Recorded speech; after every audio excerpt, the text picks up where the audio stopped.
নমস্কার বন্ধুরা, প্রতিদিনের মতো আজকেও দুপুরের মেনুতে আমি চলে এলাম। আর সোমবার এখানে আমি করেছি একদম গরম ভাত। তারপর করেছি আমি এখানে অল্প একটু স্যালাড কেটেছি। তারপর এখানে আছে একটু আমার ছ্যাঁচড়া অল্প, এটা কালকে।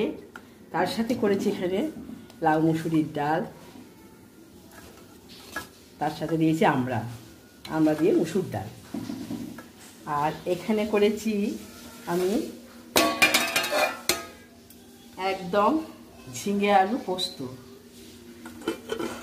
আর ডিমের কারি। আর এখানে আছে আমার আমড়া দিয়ে তিল দিয়ে চাটনি।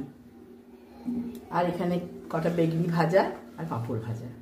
এই হলো আজকে আমার মেনু। তা তোমরা এই তিলে আমড়া এটাকে বলা হয়, তিল দিয়ে আমড়া চাটনি কে কে খেতে ভালোবাসো কমেন্টে আমায় জানিও। আর এখানে